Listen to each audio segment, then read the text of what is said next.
When I met Laura, I knew she was special. She was strong, independent, and had a warmth that made me feel at home. But she also had a son, Jake.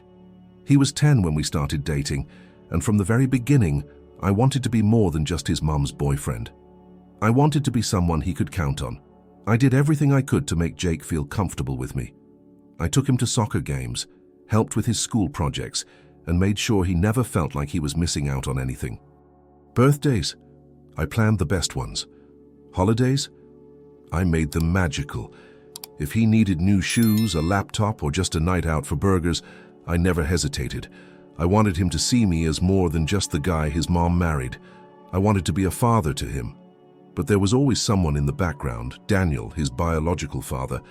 Daniel had a history of drinking problems, financial instability, and disappearing for months at a time. Yet no matter how many times he let Jake down, he was still Dad. There were nights when Jake would wait by the phone, hoping Daniel would call. When he didn't, I'd step in, offering to take him out or do something fun to cheer him up. Sometimes he accepted. Other times he just sat there, arms crossed, staring at his phone like I wasn't even there. At first, Laura appreciated everything I did. She told me I was a great role model for Jake, that I was giving him the stability he never had. But as the years went by, something changed. Jake got older, and his resentment toward me started to grow. I told myself it was just teenage rebellion, that eventually he'd realize how much I had done for him. But deep down, I couldn't shake the feeling that no matter what I did, I'd always be second place. Daniel was the kind of father who only showed up when it was convenient for him. He'd disappear for months, then suddenly reappear with some cheap gift and an apology, expecting everything to be fine. And somehow, Jake always forgave him.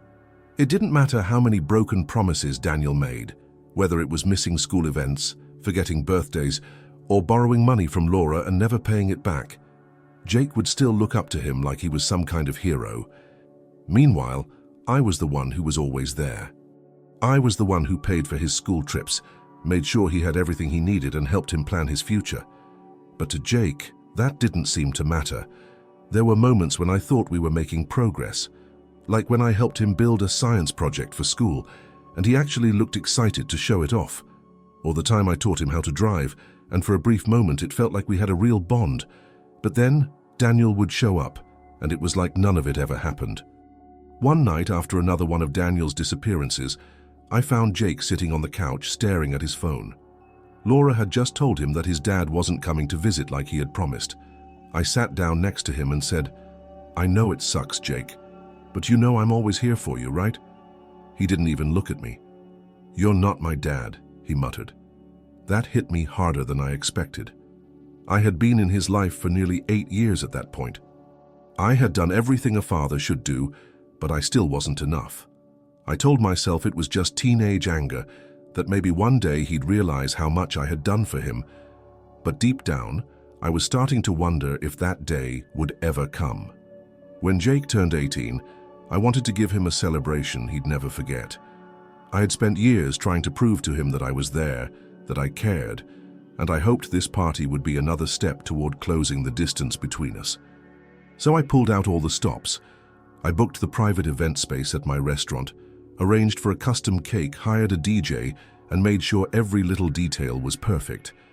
Laura told me it was too much, but I didn't care. I wanted Jake to feel special. He deserved that, no matter how strained things had been between us. The night started out great.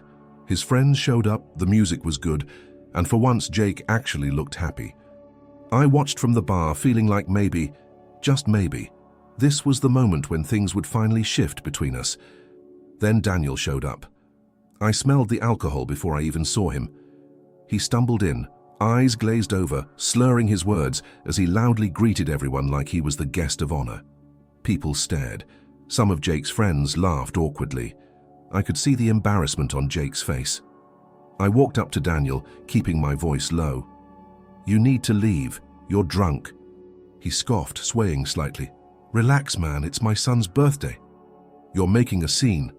Jake rushed over before I could say anything else. "Dad, stop!" he hissed. But Daniel didn't stop. He tried to pour himself a drink behind the bar, knocking over several expensive bottles in the process. Glass shattered. The music stopped. The entire party froze. I grabbed Daniel's arm. "That's enough." Daniel yanked his arm away. "Oh, so now you're in charge? Think you can just buy my son's love?" Security arrived before things escalated further, dragging Daniel out as he shouted drunken insults. My hands were still shaking when I turned back to Jake, expecting him to be furious at his father. But instead, he glared at me. "You didn't have to do that," he muttered. "You embarrassed him." I blinked. "I embarrassed him?" "He humiliated himself, Jake." Jake shook his head, disgusted. "You could have just let him sit at the table. He's my real dad." I felt something inside me crack. After everything, after years of trying, I was still just the outsider. After the party, something shifted in the house, or maybe it had been shifting for years, and I was just finally seeing it for what it was. Jake barely spoke to me. At first I thought he was just embarrassed about what had happened with Daniel, that he needed time to cool off. But days turned into weeks, and his attitude didn't change. If I asked him something, he'd give short, one-word answers. Sometimes he wouldn't even acknowledge I was in the room. I tried to talk to Laura about it. "He's angry," she said with a sigh, as if that excused everything. I pinched the bridge of my nose, trying to stay calm. "Laura, I've been in his life for nearly a decade. I've done everything I could to support him, to be there for him. And after everything that happened, he's treating me like I'm the bad guy." She looked away, arms crossed. "He's young. He just needs time." "How much time?" I pressed, because I'm starting to feel like I don't exist in my own home. Laura didn't have an answer for that. Dinners became unbearable. Jake would sit at the table, scrolling on his phone, barely acknowledging anything I said. If I asked how his day was, he'd mumble something and then immediately leave. One night I decided to test something. I walked into the living room where he was watching TV and sat down on the other end of the couch. I didn't say anything. I just wanted to see if he'd acknowledge my presence. He got up and left the room. That was when I knew. It wasn't just teenage mood swings. It wasn't just lingering anger from the party. Jake had already decided that I wasn't family. And no matter what I did, I would never change that. The tension in the house had become suffocating. Every interaction with Jake felt forced, and Laura acted like nothing was wrong. I told myself I could live with it, that I didn't need his gratitude, just basic respect. But then the university acceptance letter arrived. Jake got into his dream school, a prestigious university, the kind of place that could set him up for life. Laura was ecstatic, and for the first time in weeks, Jake actually looked happy. Then, without hesitation, he turned to me and said, "So when are you going to start paying for it?" I stared at him, caught off guard. "What?" "My tuition," he said like it was obvious. "You've always said you'd support me." I took a deep breath, keeping my voice calm. "Jake, let me ask you something. What am I to you?" His brows furrowed. "What?" "It's a simple question," I said. "What am I to you? Because lately I feel like I'm just some guy who happens to live in the same house as you." He scoffed. "Oh my God, not this again." I leaned forward. "Jake, for years, I've done everything I could to be a father to you. I've supported you, provided for you, treated you as my own. But when I needed even an ounce of respect from you, I got nothing. You made it clear, over and over again, that I'm not your dad." Silence. He didn't deny it. He just folded his arms, waiting. "So here's the deal," I continued. "If I'm not your father, then I don't have a father's responsibilities. Your education? That's between you and your real dad." Laura's eyes widened. "You can't be serious." "I'm completely serious," I said, standing up. "If I'm not family, then I'm not an ATM either." Jake stormed off, slamming the door behind him. Laura stayed, staring at me like I had just committed the ultimate betrayal. But I didn't feel guilty. Not this time. The next morning, Laura cornered me in the kitchen, her arms crossed tightly over her chest. I barely had time to pour my coffee before she started. "You need to fix this," she said. I took a sip, unfazed. "Fix what?" She let out a sharp breath, as if I was the unreasonable one. "Jake's tuition, he's counting on you." I set my mug down and met her gaze. I already gave my answer. Her lips pressed into a thin line.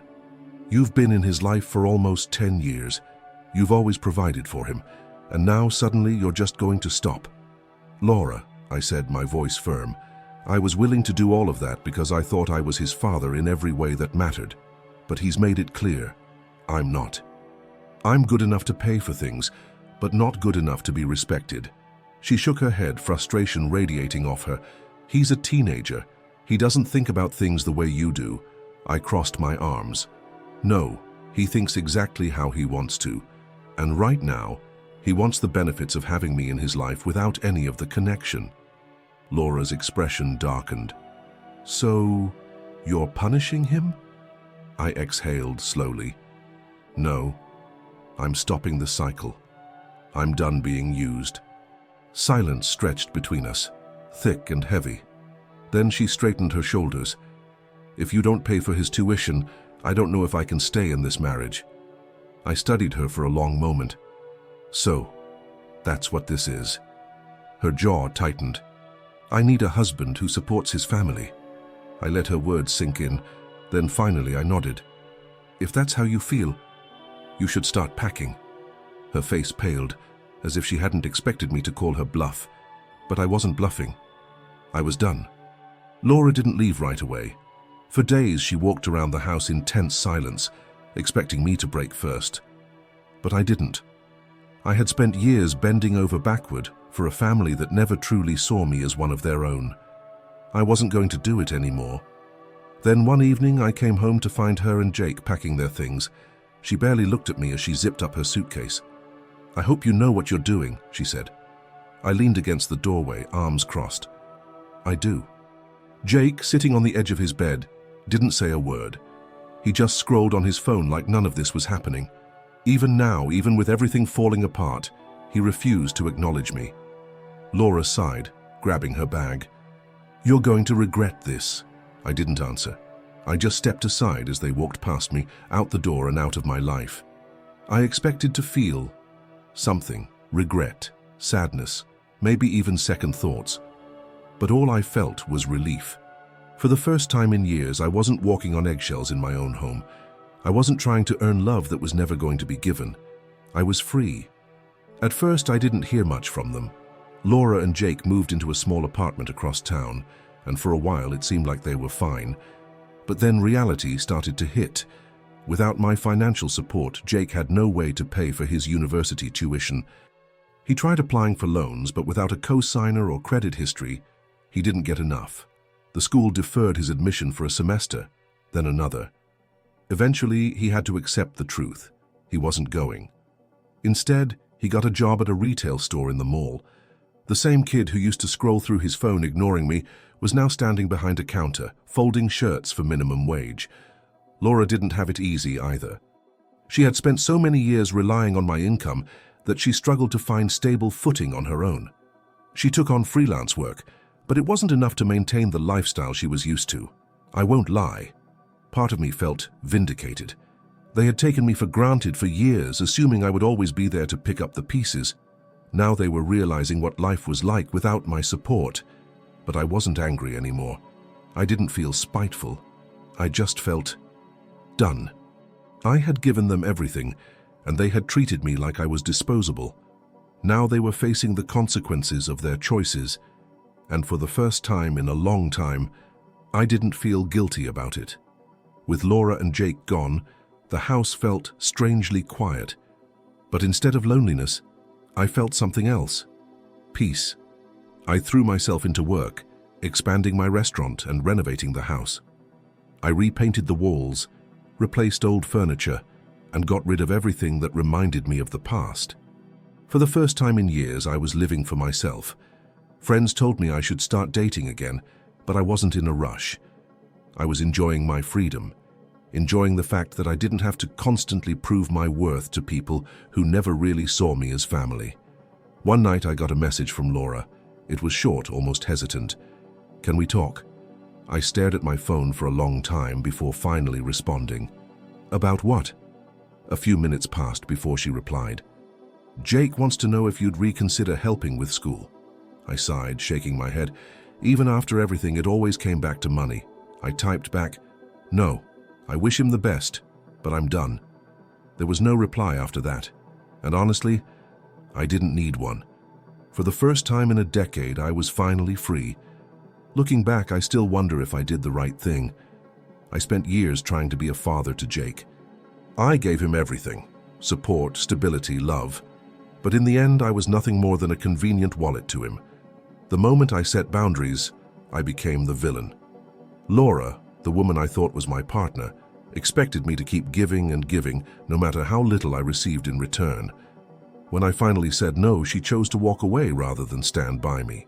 I won't lie, there are moments when I feel a pang of guilt. Maybe I should have been more patient. Maybe I should have tried harder to understand Jake, instead of expecting him to see things from my perspective. But then I remind myself, relationships are a two-way street.